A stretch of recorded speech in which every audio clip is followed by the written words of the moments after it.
Caros irmãos e irmãs em Cristo e Maria, Deus os abençoe com todas as graças de sua generosidade e de seu amor misericordioso. Minha saudação cotidiana de paz e alegria. Hoje, durante a meditação aqui no eremitério, eu escolhi ler a vida de uma fundadora de uma congregação de irmãs que trabalham com educação, com ensino. Inclusive, esta fundadora já é canonizada, já é santa. E há um capítulo em que elas estão viajando para Burgos, na Espanha, e é uma noite de muito frio, o frio mais intenso do ano. Ela e mais 3 irmãs. E a irmã mais jovem começa a passar mal por causa do frio. E a irmã que está sentada ao seu lado se levanta e vai até a madre fundadora. Dizer que a irmã X, a irmã fulana, está passando muito mal com o frio. Então a santa se levanta e vai até onde a irmã está e pergunta: você não ama Jesus? Onde está o seu amor por Jesus? O que ele sofreu por você no Calvário? Sofra em silêncio e volta a se sentar. Eu pergunto a você, meu irmão, minha irmã, o que você diria nos dias de hoje sobre o comportamento de uma fundadora de uma congregação? Alguém poderá me dizer, não, mas os tempos eram outros, a interpretação do evangelho era outra. Só queria dizer que o evangelho é o mesmo em todas as épocas. Santo Agostinho dizia que o evangelho é uma novidade antiga. Então vejam, uma santa que não é obrigada a ser imaculada, né? Mas fundadora, vendo uma filha, uma freira jovem, acabando-se no frio da Europa, no frio da Espanha, poderia lhe ter oferecido um chale, um cobertor, um agasalho, não é? Uma manta, mas vai perguntar se ela não lembra dos padecimentos de Cristo na cruz e que deve suportar aquele frio por amor a Jesus. Irmãos e irmãs, ou nós renovamos os nossos conceitos do que seja uma pessoa santa, ou nós vamos nos tornar pessoas embrutecidas, pessoas como que pedras vivas. Ou nós renovamos os nossos conceitos de santidade, ou nós vamos faltar na prática da virtude por excelência do cristianismo, que é a caridade. Muitos lerão esse capítulo e verão uma superiora forte, firme, convicta, enérgica, formando sua filha para a santidade. Mas não foi esta a impressão que me ficou. Me parece que a esta santa fundadora faltou o mínimo da caridade. É claro que quando freiras viajavam, levavam toda a bagagem que podia e deixavam as coisas mais necessárias para ir levando consigo. Não é possível que não houvesse nas coisas das irmãs um chale, uma manta, algo que ajudasse aquela pobre irmã a sofrer menos aquele frio. Mas na mentalidade da fundadora, era preciso corrigir a filha, formar a filha, endurecê-la para servir Jesus. E nós não precisamos endurecer para servir Jesus. Existem umas coisas, irmãos, que nós precisamos restaurar dentro de nossa mente. Por exemplo, nós possuímos um negócio chamado virtudes morais. Isso não depende de Deus, não depende de seguir Jesus. Estão inculcadas em nós. Estão presentes em pessoas que não creem em Deus, em ateus. Estão presentes em pessoas que vivem separadas da religião, que não conseguem viver com religião, que não aceitam nenhum conceito religioso, e elas possuem algo chamado virtudes morais. E por essas virtudes morais nós podemos praticar o bem, independente da religião, independente de Cristo. A gente vê os santos pedindo a Jesus para serem bons, fiéis, obedientes, mortificados. Nós vemos os santos e santas pedindo a Jesus para participar dos seus sofrimentos, para tomar parte na sua cruz, para serem almas vítimas. Ora, essas virtudes estão dentro de nós pelo batismo. A capacidade para praticá-las nos foi dada no martírio da cruz. Então me parece que ficar pedindo a Deus a vida inteira para praticar essas virtudes, corremos o risco de passar a vida inteira sem praticá-las. O mínimo esforço já está contido nessas virtudes morais que nós temos dentro de nós. A superação de um obstáculo, o abraçar um sacrifício, o ser capaz de uma renúncia está dentro de nós. Existe, digamos assim, uma cachoeira de virtudes estagnada, porque nós achamos que o Espírito Santo tem que iluminar quando ele já iluminou, que Jesus tem que me dar essa graça quando já deu. Tantas missas, tantos congressos, tantos retiros, tantos cursos. Estamos esperando pelo quê? Tanta leitura de vida de santos, de documentos da igreja, de cartas paulinas, estudos bíblicos, tantas faculdades de teologia, filosofia, neurolinguística, psicologia. Nós estamos esperando o quê para praticar o bem? Nós corremos o risco de passar a vida inteira sem praticar o que nós estamos pedindo em nossa oração todos os dias. Eu vi o testemunho de um padre do deserto. Ele dizia: em nossa comunidade nós não intercedemos por ninguém. E o repórter perguntava por quê. É como se nós estivéssemos mostrando a Deus o que ele não está vendo. É como se nós estivéssemos mostrando a Deus o que ele não está percebendo. Então o que é que nós falamos? Senhor, sê pai para os teus filhos. Apenas isso. E aquilo me pareceu tão real, tão concreto. Aquilo me pareceu tão verídico. Quando aquele sacerdote disse: quando eu estou pedindo a Deus insistentemente por algo ou alguém, eu estou dizendo que Deus não está vendo e eu tenho que chamar a atenção dele para aquilo que ele não está vendo. Ele não está vendo a cirurgia da minha irmã, ele não está vendo o câncer da minha cunhada, ele não está vendo o desemprego do meu cunhado, ele não está vendo a leucemia da minha sobrinha, ele não está vendo o casamento da minha irmã.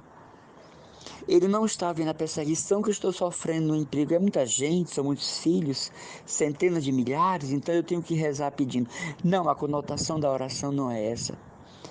A oração é um pedido sim, como Jesus mesmo diz: pedi e recebereis, procurai e achareis, batei e a porta será aberta. Jesus diz: tudo que pedires ao Pai em meu nome ele vos dará. Mas a oração não tem essa conotação de mostrar a Deus o que ele não está vendo. Deus vê tudo. Onisciente, sabedoria infinita, inteligência infinita. A visão de Deus alcança o que nós não alcançamos, isso sim. Deus vê o que nós não vemos, isso sim. Deus percebe o que nós não percebemos, isso sim.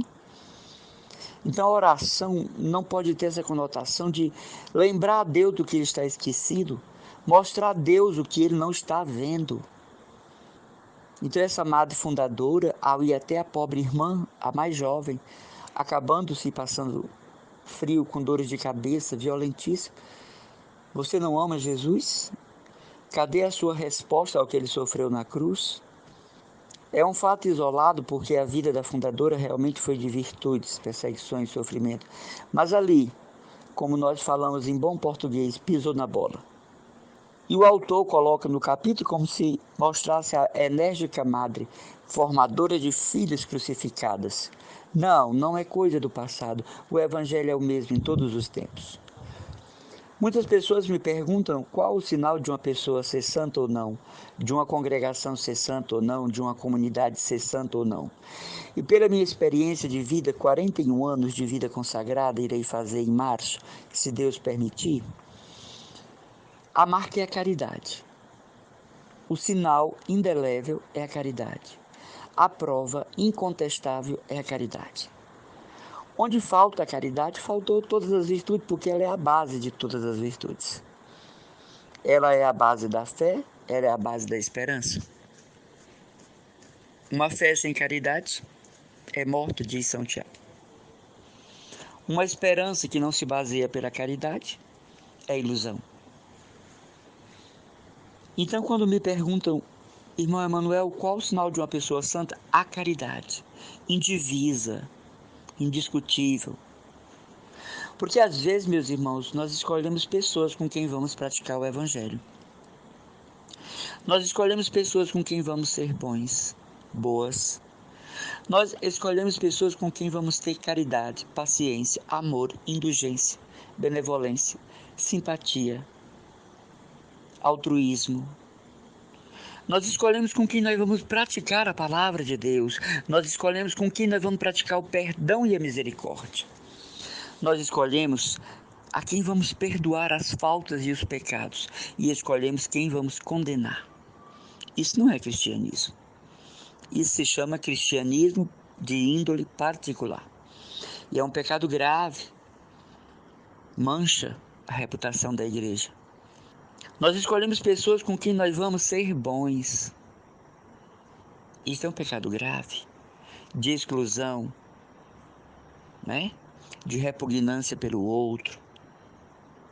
Você já pensou, se nós formos escolher com quem nós queremos ser bons, então já não seremos mais dignos do nome de cristão. É inegável que a igreja passa por um grande momento de divisão. É inegável que a igreja, como na Idade Média e em tantas épocas, está dividida, está sendo purificada, a noiva do Cordeiro está sendo depurada. Mas que eu e você não sejamos do número daqueles que estão prejudicando a igreja no momento. Que eu e você não sejamos daqueles que estão sujando o véu de noiva da igreja. Que eu e você não sejamos do número daqueles que estão causando repugnância nas pessoas. Recentemente, uma atriz aí desse mundo dos artistas foi visitar o Vaticano e ela disse que foi muito maltratada por um secretário pontifício, por ter entrado numa sala. E ele quase a abateu, né? Assim, digamos, quase a violentou. Então são sujeitos, são elementos dessa categoria que, digamos assim, destoam, desassinam o reto tom do testemunho cristão. A igreja está dividida, está? Multifacetária, está? Em algumas dioceses desorientada, está? Mas que eu e você não sejamos a parte dessa desorientação, desta quebradeira ideológica. Que eu e você não sejamos parte desses escândalos morais que se tornou prática comum na vida de leigos, religiosos, religiosas, sacerdotes, seminaristas, diáconos. Que nós não sejamos o tormento dos nossos bispos, a coroa de espinho dos nossos bispos. Que nós não sejamos aquele vitral quebrado na linda catedral da vida. Que nós não sejamos apedrejadores de Jesus no ostensório, com comportamentos ignóbeis, com comportamentos massacrantes, com atitudes descaridosas. Quanta gente má infiltrada em nossas paróquias, quanta gente ruim infiltrada em nossas pastorais, em nossos grupos de oração, em nossas comunidades. Quanta gente a serviço do mal e enviada pelo mal para quebrar a unidade de uma pastoral, de um movimento, de um grupo. Saibamos perceber, saibamos ver, saibamos enxergar e discernir, para não sermos do mesmo número de tais almas, de tais criaturas, de tais pessoas. Sabe, meus irmãos, eu vivo no eremitério. O silêncio do eremitério fala. A solitude do eremitério fala. A clausura do eremitério fala. As horas que passam falam. E aqui no eremitério Eu sou levado a pensar em tantas realidades da igreja que me preocupam, mas não preocupam os líderes, não preocupam os que governam a igreja. Então não serei eu a esclarecê-los, mas eu posso ser a diferença. Eu posso ser o ponto luminoso. Eu posso ser a interpretação positiva do fenômeno que preocupa. Aqui no silêncio e na solitude do eremitério, eu posso ser o contrário do que está acontecendo em minha paróquia, o contrário do que está acontecendo na minha arquidiocese, na minha igreja da América Latina, na minha igreja do mundo. Ontem um bispo, em sua homilia, dizia isso. É tanta gente contra o Papa, e ele dizia, por que vocês não vão para a Assembleia de Deus? Lá não tem Papa. Por que vocês não vão para Deus e Amor? Lá não tem Papa. Por que vocês não vão para Edir Macedo? Lá não tem o Papa. O Papa é a continuação do ministério apostólico de São Pedro. E foi sobre esta pedra que Jesus fundou uma igreja. E tem gente como o ex-pastor Caio Fábio diz que Jesus não fundou religião. E como é que ele explica a existência há mais de 2000 anos do cristianismo enquanto tal? E se Jesus não fundou a igreja, quem fundou? Lutero não foi. Calvino não foi. Ellen G. White não foi. Valnice Milhomem não foi. Edir Macedo não foi. Se Jesus não fundou a igreja, como explica a era dos mártires, dos patriarcas, dos monges do deserto, dos anacoretas? Se Jesus não fundou a igreja, ela acabou com a morte do último apóstolo? Estamos fazendo papel de bobos na história? Como isopor boiando no mar? Se a igreja acabou com a morte do último apóstolo e aquilo foi apenas uma aventura judaica de Jesus, o que estamos fazendo? Não. Nós somos a igreja, a continuação da igreja, a representação da igreja. Eu quero lhe pedir, não espere apoios eclesiásticos para você se sentir igreja. Isso os reis, príncipes e princesas, rainhas fizeram na Idade Média. Teresa de Jesus, a fundadora das Carmelitas Descalças, as rainhas e princesas, sobretudo de Éboli, exigiam que ela fosse passar dias no castelo. E Teresa de Ávila tinha que ir, porque a rainha, a princesa, a marquesa, exigia que Teresa de Jesus estivesse ali. Não que Teresa de Jesus precisasse disso, ela diz nos seus escritos que ia com grande repugnância de alma. Deixar a clausura do Carmelo para ela era algo mortificador, a não ser que se tratasse de uma nova fundação ou de uma missão em defesa da sua ordem. Então Teresa de Jesus, essa mulher extraordinária, ela ia passar dias com reis e rainhas, príncipes, princesas, marquesas, duquesas, pessoas de alta personalidade real. A nossa Santa Madre Maria das Maravilhas de Jesus muitas vezes recebeu a rainha da Espanha no seu Carmelo. Algumas vezes teve que sair da clausura para receber na portaria do Carmelo de Adauela, a duquesa. Mas nós, cristãos, católicos, odiernos de agora, entendemos. Não precisamos dos tapinhas nas costas de eclesiásticos para nos sentirmos igreja. Triste daquelas pessoas que vivem verdadeiramente bajulando eclesiásticos para serem respeitados a nível de arquidiocese, de regionais e igreja. Deus nos abençoe com todas as graças. As orações e o abraço do irmão Emanuel Maria, consagrado da comunidade católica mariana Cristo Dominus.